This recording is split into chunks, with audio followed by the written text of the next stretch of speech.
Assalamualaikum warahmatullahi wabarakatuh. Nama saya Nur Wahyuni, NPM 20010101082. Saya dari kelas E, Prodi Pendidikan Agama Islam, Fakultas Tarbiyah dan Ilmu Keguruan. Di sini saya akan menyampaikan materi konstruksi sintaksis yang terdiri dari pengertian sintaksis, penggunaan alat sintaksis, konstruksi sintaksis, dan objek sintaksis. Materi yang pertama yaitu pengertian sintaksis. Sintaksis ialah cabang linguistik yang mempelajari pengaturan dan hubungan antara kata dan kata, atau antara kata dan satuan-satuan yang lebih besar, atau antar satuan yang lebih besar itu di dalam bahasa. Artinya, sintaksis itu ialah cabang ilmu bahasa yang mempelajari bagaimana pengaturan dan hubungan kata-kata dalam membentuk frase, klausa, dan kalimat. Ramlan menyatakan bahwa sintaksis ialah cabang ilmu bahasa yang membicarakan seluk-beluk wacana, kalimat, klausa, dan frase. Untuk memahami definisi sintaksis secara lengkap, perlu dipahami pula pengertian wacana, kalimat, klausa, dan frase karena satuan-satuan itulah yang menjadi objek kajiannya. Di samping itu, perlu dipahami pula pengertian kata karena satuan itulah yang menjadi unsur terkecil pembentuk wacana, kalimat, klausa, dan frase. Wacana ialah satuan gramatikal yang berada pada tataran tertinggi dan terlengkap. Wacana biasanya direalisasikan dalam bentuk karangan yang utuh atau paragraf. Kalimat ialah satuan gramatik yang dibatasi oleh adanya jeda panjang yang disertai nada akhir turun atau naik. Klausa ialah satuan gramatik yang terdiri atas predikat baik disertai subjek, objek, pelengkap, dan keterangan ataupun tidak.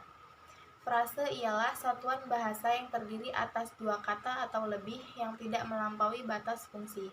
Artinya, frase selalu terdiri atas dua kata atau lebih. Oleh karena itu, frase juga disebut kelompok kata. Kata ialah morfem atau kombinasi morfem yang oleh bahasawan dianggap sebagai satuan terkecil yang dapat diujarkan sebagai bentuk yang bebas. Berdasarkan uraian di atas, dapat dipahami kembali bahwa sintaksis itu ilmu bahasa yang membicarakan seluk-beluk kalimat, klausa, dan frase. Materi yang kedua yaitu penggunaan alat sintaksis. Alat sintaksis ialah satuan bahasa atau cara yang digunakan untuk membangun konstruksi sintaksis, frase, klausa, kalimat, dan wacana. Kencono dan Kridalaksana menyebutkan 4 macam alat sintaksis, yaitu urutan, bentuk kata, intonasi, dan kata tugas. Dengan menggunakan urutan, bentuk kata, intonasi, dan kata tugas yang berbeda-beda, dapat dibentuk frase, klausa, kalimat yang berbeda-beda. 1. Urutan. Dalam bahasa, urutan kata dapat berperan sebagai penentu makna gramatika. Urutan yang berbeda menyebabkan satuan itu gramatik atau tidak, terasa nyaman didengar atau tidak, dan mudah dipahami atau tidak. Di samping itu, urutan kata juga berpotensi sebagai pembentuk variasi kalimat. Kenyataan ini dapat diamati dalam kalimat-kalimat berikut. A. Johar membacakan saya sebuah puisi. B. Saya membacakan Johar sebuah puisi. C. Membacakan saya sebuah johar. Dari beberapa contoh pengurutan konstituen itu, dapat diketahui tidak terdapatnya satu kalimat pun yang memiliki makna yang sama dengan kalimat lainnya. Informasi yang dikemukakan bisa jadi sama, tetapi makna yang dikandungnya tidak ada yang sama. Materi yang kedua, intonasi. Intonasi adalah pola perubahan nada yang dihasilkan pembicara pada waktu mengucapkan ujaran atau bagian-bagiannya. Intonasi dapat berupa tekanan, nada, dan tempo. Intonasi yang dalam ejaan atau tulisan dinyatakan secara tidak sempurna dalam contoh dengan tanda baca dan pemakaian huruf kapital juga dapat menentukan modus sebuah kalimat. Sebuah kalimat bisa bermodus deklaratif, interrogatif, imperatif, atau ekslamatif, bergantung pada intonasi yang dialamatkan kepadanya. 3. Bentuk kata. Dilihat dari bentuknya, dalam bahasa Indonesia terdapat kata dasar dan kata turunan. Contoh kata dasar ialah muat. kata turunannya antara lain dimuat dan memuat. Dalam contoh misalnya, jika kata dimuat diubah menjadi memuat, tentu makna kalimat tersebut menjadi berbeda dengan kalimat asalnya. Yang keempat, kata sarana atau tugas. Pada saat ini, istilah kata sarana kurang bermasyarakat. Biasanya, istilah yang dikemukakan oleh Samsuri itu dikenal dengan istilah kata tugas atau partikel. Kata tugas adalah kata yang terutama menyatakan hubungan gramatikal yang tidak dapat dibubuhi afiks dan tidak mengandung makna leksikal antara lain preposisi, konjungsi, artikula, dan pronominal.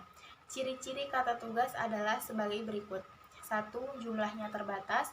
2. Keanggotaannya relatif tertutup. 3. Biasanya tidak mengalami proses morfologis. 4. Biasanya tidak memiliki makna leksikal tetapi mempunyai makna gramatikal. Materi 3. Konstruksi sintaksis. Konstruksi sintaksis ialah satuan bahasa yang bermakna yang termasuk ke dalam bidang sintaksis yang minimal terdiri atas 2 unsur. Di depan sudah dikemukakan bahwa sintaksis ialah bidang ilmu bahasa yang membicarakan seluk-beluk wacana, kalimat, klausa, dan frase. Oleh karena itu, konstruksi sintaksis ialah konstruksi yang mungkin berupa wacana, kalimat, klausa, atau frase. Wacana ialah konstruksi sintaksis yang pada umumnya terdiri atas kalimat-kalimat yang mendukung sebuah gagasan yang lengkap. Wacana tulis bisa berupa paragraf atau karangan yang utuh. Wacana lisan bisa berupa kesatuan gagasan yang diungkapkan dengan kalimat-kalimat yang terjalin secara padu atau keseluruhan pembicaraan tentang tema atau topik tertentu. Kalimat ialah konstruksi sintaksis yang terdiri atas unsur-unsur segmental yang mungkin berupa kata, frase, atau klausa, dan unsur-unsur suprasegmental yang berupa jeda atau kesenyapan dan intonasi. Walaupun ada kalimat yang hanya terdiri atas satu kata, pada umumnya kalimat terdiri atas 2 kata atau lebih yang mungkin pula berupa konstruksi frase atau klausa. Klausa ialah konstruksi sintaksis yang minimal terdiri atas 2 kata yang mendukung fungsi subjek dan predikat. Klausa merupakan satuan gramatik yang terdiri atas subjek dan predikat, baik disertai objek, pelengkap, keterangan, maupun tidak. Namun demikian, dalam pemakaian bahasa unsur yang berupa subjek itu sering dihilangkan dan unsur yang hampir tidak pernah dihilangkan ialah predikat. Jadi, unsur yang hampir selalu ada di dalam klausa ialah predikat. Frase ialah konstruksi sintaksis yang terdiri atas 2 kata atau lebih yang tidak melampaui batas fungsi. Artinya, frase selalu terdiri atas 2 kata atau lebih.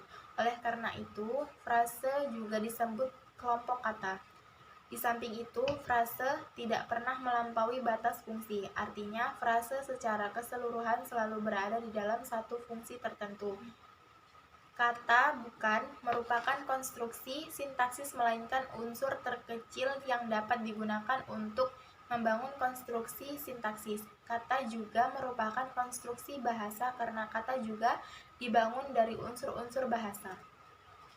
Kata majemuk sering disebut konstruksi sintaksis. Hal itu disebabkan oleh anggapan bahwa kata majemuk dibangun dari kata-kata. Jadi, konstruksi kata majemuk disamakan dengan konstruksi frase. Namun di sisi lain ada pula tanggapan yang berbeda. Kata majemuk tetap dianggap sebagai konstruksi morfologis karena kata majemuk dibangun dari morfem-morfem. Unsur-unsur pembentuk kata majemuk itu, walaupun wujudnya seperti kata, tetap diperlakukan sebagai morfem. Materi yang terakhir yaitu objek sintaksis. Objek kajian sintaksis ialah wacana, kalimat, klausa, dan frase dengan segala permasalahannya, baik mengenai hubungan bentuk maupun hubungan makna unsur-unsurnya. Walaupun setiap wacana, kalimat, klausa, dan frase itu terdiri atas kata-kata yang merupakan unsurnya, kata bukan merupakan objek kajian sintaksis. Kata merupakan objek kajian morfologi. Di dalam sintaksis, kata diperlakukan sebagai satuan terkecil pembentuk konstruksi frase, klausa, dan kalimat. Sekian dari saya. Terima kasih. Wassalamualaikum warahmatullahi wabarakatuh.